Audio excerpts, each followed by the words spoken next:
What's up, everyone? Welcome to Build Runs and Dragons. I'm your host, Build Run Bafflestone. So today we're having another episode of my deep dive series. Today looking at passive perception.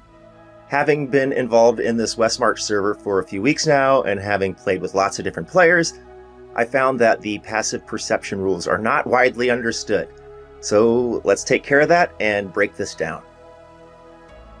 So Jeremy Crawford actually gave a pretty extensive interview on perception, hiding, and stealth, precisely to clarify them because they're not the most easily understood rules in 5th edition, and that interview will be linked in the video description below. I definitely recommend giving it a listen. Regardless, here's how passive perception works. First, its value is 10 plus your wisdom modifier plus your proficiency or expertise bonus, and a bonus of +5 if you have observant. There are other ways to buff it up that I will describe below, but that's the base formula. So passive perception requires no actions. It's automatically always on and will reveal to the PC hidden threats. As such, it's the floor of one's perception.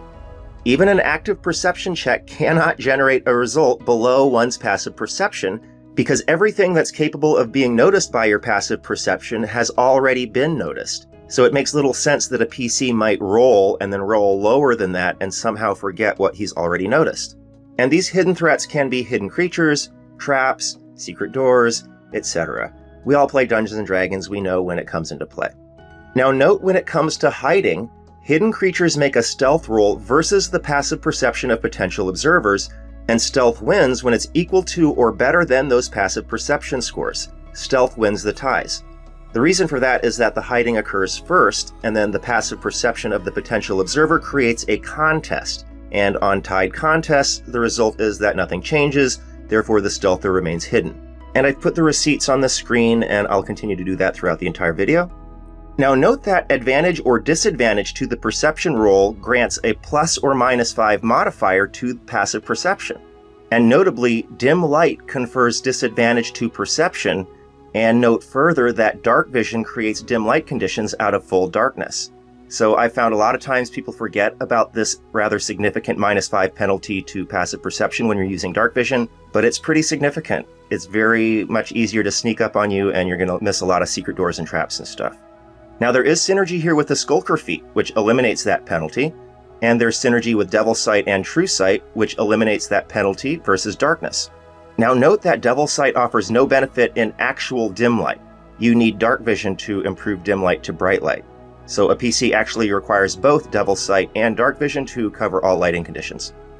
Now there's synergy here with keen senses. For example, many familiars and other creatures have keen senses, and specifically familiars like the owl and the pseudo-dragon do have a passive perception of 18. They have a base of 13 and they have keen senses, so they have a base of 18. I have noticed that some players are confused about that. There is synergy with some spells. For example, Enhance Ability can confer advantage, or Hex, which can impose disadvantage. And there's synergy with magic items. For example, the Sentinel Shield, the Knave's Eye Patch, or Eyes of the Eagle will all confer advantage on perception checks. And do note that level 1 exhaustion imposes disadvantage to ability checks, and that would include your perception, so -5 to passive. Also note that the Observant feat provides a +5 bonus to passive perception, and passive investigation as well. So when you combine this with advantage, this creates an excellent passive perception of 20 plus your wisdom modifier as a floor. You're basically rolling an automatic natural 20 on active perception rolls if you can set that up, and that is a fantastic terms of engagement buff. Now note also that blinded creatures automatically fail any ability check that requires sight, and this would also apply to heavy obscurement, and this would also apply to invisible creatures that hide. Doesn't matter what they roll, if you need sight to see them, it doesn't work. For example, if you are deafened or if they're just too far away for you to hear them. Note also that there is a -5 penalty to passive perception when you are traveling at a fast pace during overland travel. Also, a subtle nuance, note that PCs may not be engaged in other tasks if they wish to contribute to group passive perception checks.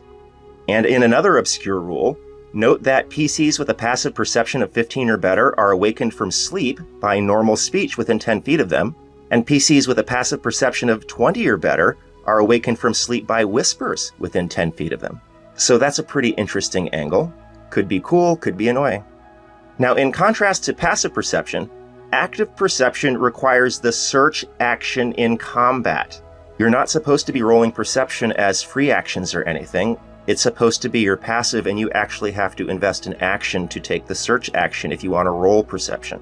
And remember, even if you do roll, it can only result in a roll equal to or higher than one's passive perception.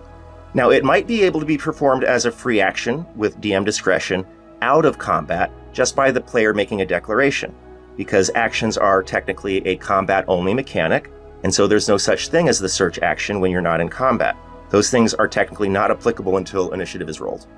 So that's it. That's how passive perception works.